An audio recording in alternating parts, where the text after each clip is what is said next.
Go.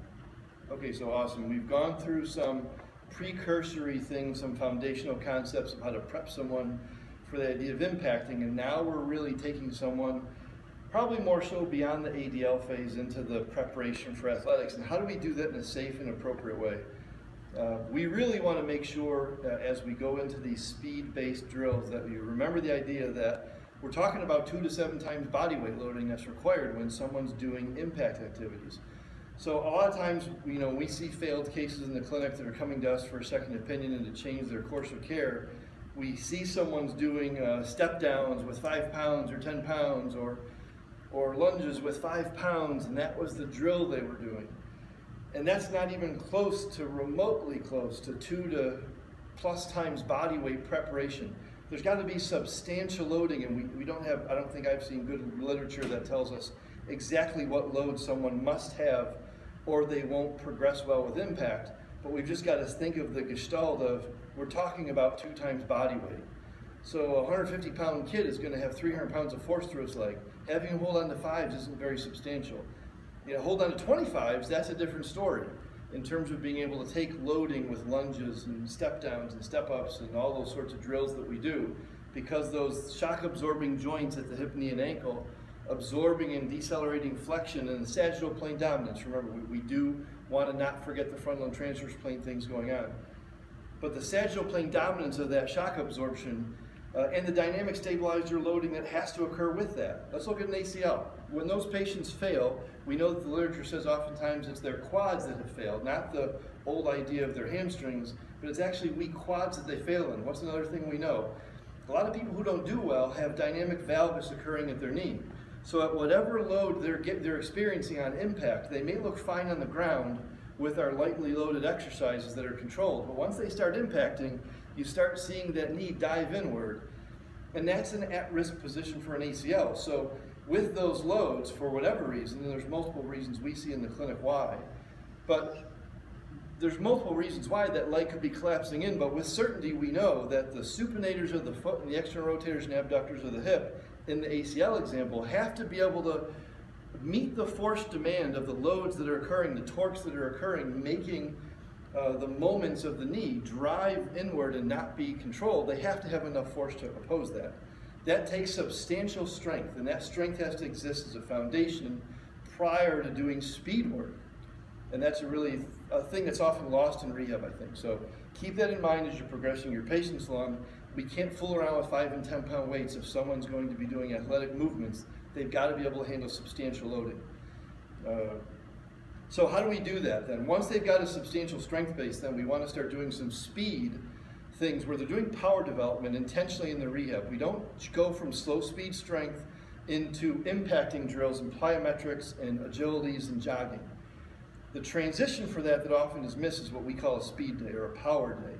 And that is intentionally in rehab phases, prior to doing functional return activities, to have those muscles and joints experiencing rapid deceleration, rapid acceleration. Why is that important? Well, when they're on the athletic field and they're doing the things they do, or the court, and they're jumping in volleyball or they're cutting in lacrosse and they're doing the things they do, we know that there's a rapid rise in tension.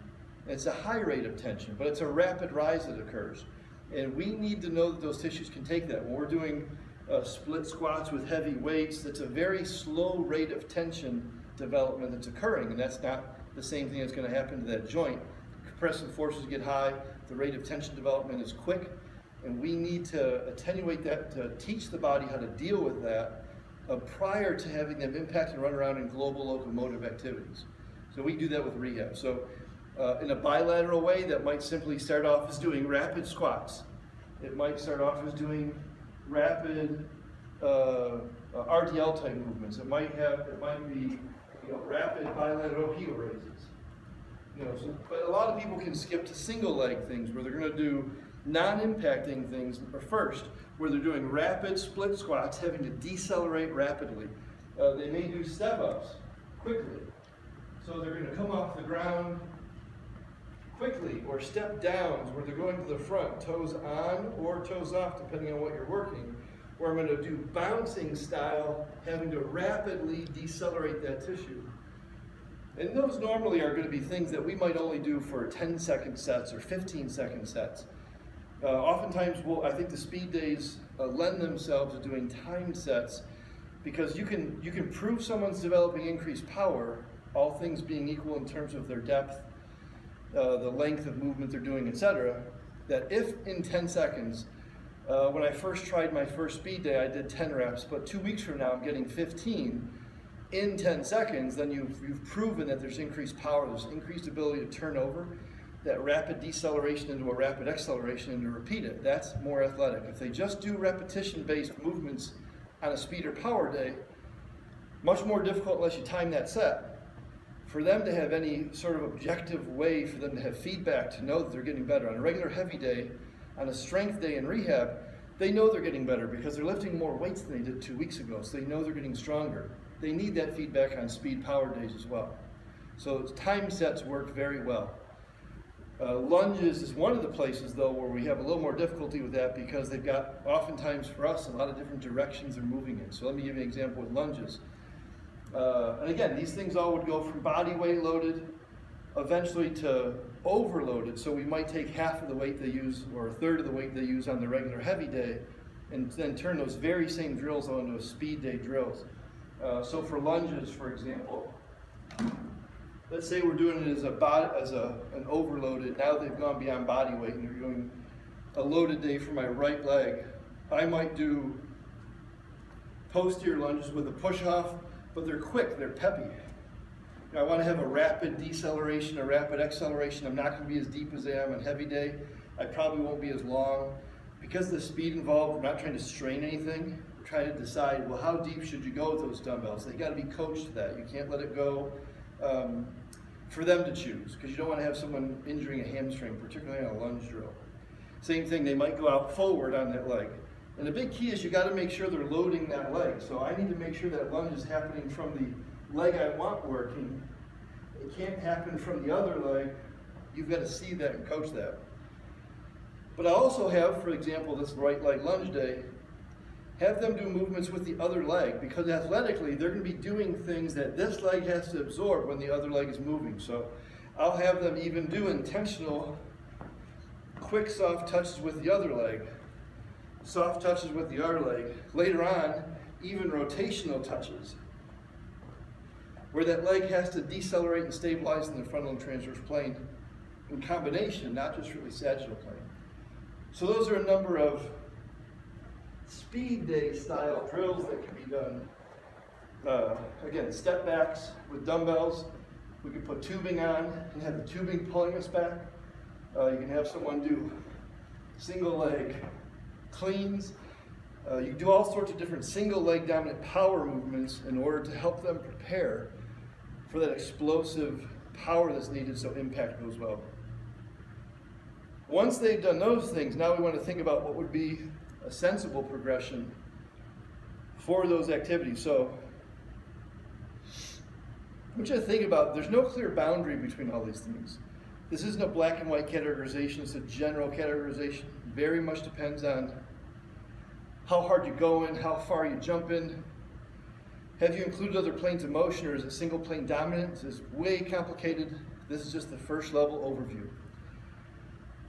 But let's say phase one, in the low level or early impact training, we would do something, for example, called humps or 1 to 2s. So let's review some terms for impacting. A jump is 2 legs to 2 legs, right? We know that. A hop is the same leg concentrically leaving and eccentrically absorbing.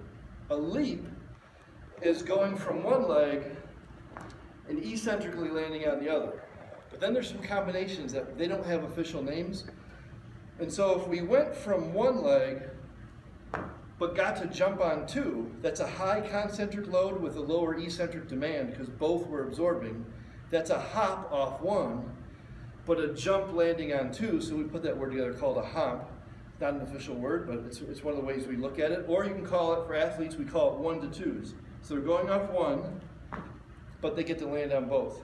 Now, the exact reverse of that would be, what if you were to jump off 2, so you didn't have all the concentric force of one leg, Or if you didn't want the absorption to be limited by the power that that leg has, so you can get off of two legs really big and then have that much more power to deal with on one leg. So I could go off of two and then land on one. We call that a jop. It's jumping off of two and hop, landing on one, or 2 to 1s. Again, that's greater loading. So that's the terminology we're using as we go through this. We'll review that stuff in future in-services that we do. So the hop, again, the 1 to 2. It's a concentric push-off with a low-level double leg landing. Okay, so that's an early phase drill. It really focuses on the single leg's performance without the ability to cheat of how well can they push off. And we could do that vertically, we could do it anteriorly, we could do it posteriorly, we can do it opposite side lateral, we can do it opposite side diagonal. We can obviously go same side, those are much more difficult. But it's an example of progressions and knowing the nasty. If I had an Achilles tear or a tendonitis, my first 1 to 2 would not be off of one leg, pushing back where my momentum was putting me into more dorsiflexion. Right? So we've got to be thoughtful about the directions we pick and know the why. It's not just creativity. For creativity's sake, there's really purpose behind it. Drop squats are another great drill that's an early low load impact. So we go from tall standing, and it's just a quick drop on one leg, to stability, to stabilization, to balance. So we're going from 2 legs to 1 leg. Now that can be vertical, but it can also be medially directed. So the one leg lands where the other one was. It can be slightly lateral, but it also can be rotational in either direction, where the athlete is now beginning to take very, very low load vertical displacement, decelerate it, and then eventually begin to add those other planes of motion that would be needed to safely return them for their mechanism of injury, to prevent injury, to know that they can take that mechanism and not get hurt. And we can do that through a drop squat. Another thing would be a very low to ground double leg thing like jumping rope. Again, it's very low impact. You've got 50% of your body weight. You're not getting very high in terms of what your ultimate jumping ability would be, but a nice low load drill. Another thing could be agility ladder type things that are locomotion based. So I might be doing something that's a in and out, out going forward, or I might do a very light icky shuffle. But there's not a lot of verticality, there's not a lot of length to what I'm doing. I'm just doing locomotion based things. There's no jumping involved. Those are later stages. Another thing would be I'm going to do bilateral jumping, but it's single response. So I might get a little more height than I do on the jump rope, but they're not multi-response, they're single response. So I might do good mechanics, jump up and land, and they're all single absorbs. 50-50 body weight, so I'm not putting a lot of load on one leg, but I'm beginning to get that eccentric absorbability. Obviously height and direction are progressions from that. Another one that you can do, and I wouldn't pick something this high to begin with, but you can jump up to something so that you're dampening the eccentric load while still getting the concentric. So from the ground, for example, I could jump up and land on the box because now eccentric is where most of the injuries occur. So we want to dampen that force early and then build eccentric ability down the road. But I can do concentric force production early and not have to worry as much about the eccentric landings if I jump them up to something. But again, they've got to have enough concentric power to get there. And so again, none of these things are, exact A to B to C progressions, but these are things I think belong in the low, early phase 1. Now, if we move into what we call the sort of mid-phase or phase 2, medium phase, mid-level things, now I would consider things like jumping rope, but more boxer style. So now someone's getting more asymmetric loads. They're not on both legs all the time, so you're getting more than 50% loading on one leg, but it's very low level impact. Another thing might be doing a little bit more height now, so you're trying to get double jumps. Now, if an athlete doesn't do well, if they're not a good jumper, it can be very difficult to do double jumps. That may be a later stage drill. For many athletes, though, the medium phase 2 might include double jumps, but at least could include the boxer style jumping. But not repeat single leg jumping, I would argue. Multi-response jumping could be the next thing, So now you're doing double leg impact, it's only 50-50, but they're doing repeat jumps, so the demand's a little greater. Obviously height's a huge part of that. What direction are you jumping in? Are you locomoting while you jump? Jumping forward and forward and forward? Are you in place? A lot of factors there. The 2-to-1 this is where we put the 2-to-1 jump, or the jop, where I'm going off 2 and on to 1. Now single leg has to deal with an eccentric absorb. A lot of force for one leg to deal with now, certainly more than 1 times body weight. Eccentric is where trouble is. We need them to stabilize that. So this is a jop or a 2-to-1 to stability, or stabilization hold, or to stick it, or to balance, whatever you want to call it. Again, we might do that to anterior, we might do that to posterior, we might do that to lateral rotation away, or left-sided rotation. We might do it to same-sided rotation. You got to look at where the momentum is winding them up. Might do same-side lateral. You know, from ankle sprain, that would be the last one I would do, one of the last ones. You don't want to put them into their mechanism of injury early. So the jop to stability or jop to balance is a great drill for stage 2. You start jumping for height, but then the progression here could be jop or 2-to-1 with a return. So now I may do 2 off of 2, single eccentric, but now not stick it, but return. So now I'm going to go out, decelerate it, and pop back. I'll go out, decelerate it, pop back. Go out and return.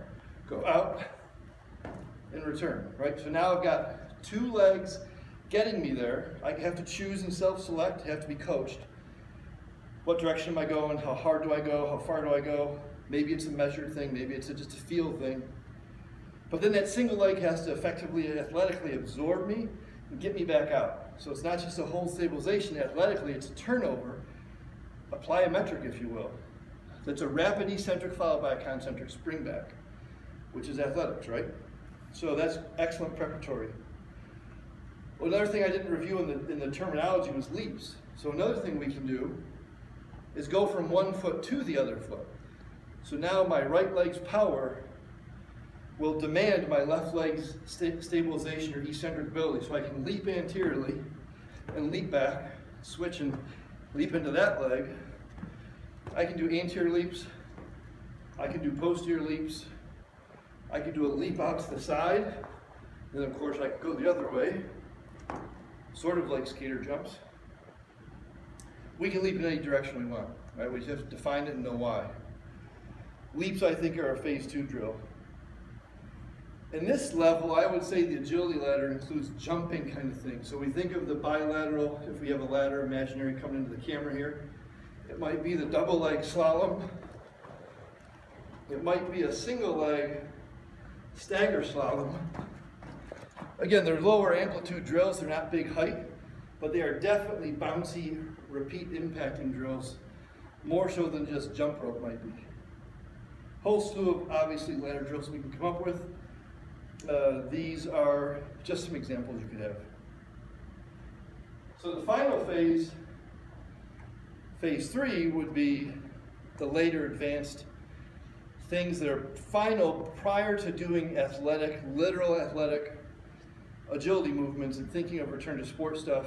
This is the real meat and potatoes of understanding someone's really got what it takes to handle hard, multiple times body weight changing direction before they do stuff on the court, on the field, wherever the case may be. So think about single leg hops, right? Single leg hops are, if we're just doing vertical, it's one leg. Again, obviously you can go low height or big height, but single leg hops. You can hop in directions. So let's say, for example, single leg vertical is going well, but I want to start doing frontal plane. So I'll start doing repeat hops, medial lateral over the line. What if I had an ankle sprain? If that person was coming out of a boot because of an ankle sprain, I don't want to impact them in the frontal plane moving laterally early. So what if I want to do repeat impacts? Well, I could pick the sagittal plane first because it's a safer plane for them to be in. So I might do vertical hopping. Once I've guaranteed they can do that, now I can take them into the sagittal plane where they have to stabilize the frontal and transverse, but they don't have to tolerate movement and literal deceleration toward the mechanism of injury. But before we put that person back on the field, before that person does hard cutting agility, they better be able to show in a controlled drill that they can tolerate hopping toward that ankle. But before I hopped toward the ankle sprain, you can darn well bet my first movement in the frontal plane would have been hopping away, because this is going to impact an eversion, something they need to get better at. An ankle sprain needs to be good at tolerating eversion, at getting eversion on impact to decelerate, because if they don't, they're going to be living in inversion more, right? So there's an example. Same thing can be said for certain foot types in a stress fracture.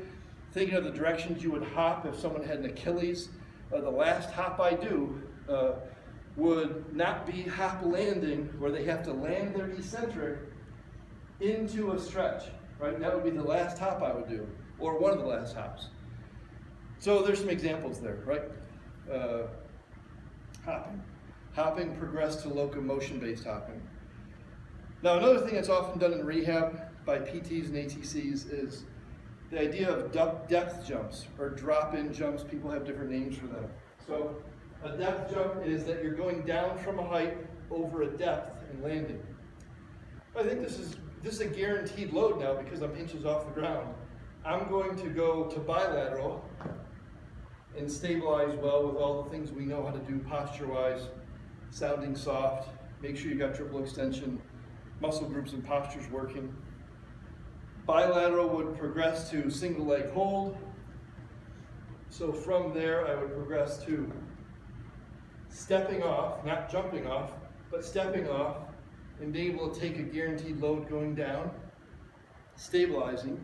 Again, we can add the planes of motion. We can add movement in the air that they're twisted. We could add that they're just stepping off obliquely to a diagonal or laterally or maybe medially. And then the final things would be that they do that same thing with a hop. So I'm going down, stepping down, and then hopping off of that maybe onto another box. So lots of progression ideas we can do here, taking someone from non-weight bearing, partial weight bearing, all the way up to full impact.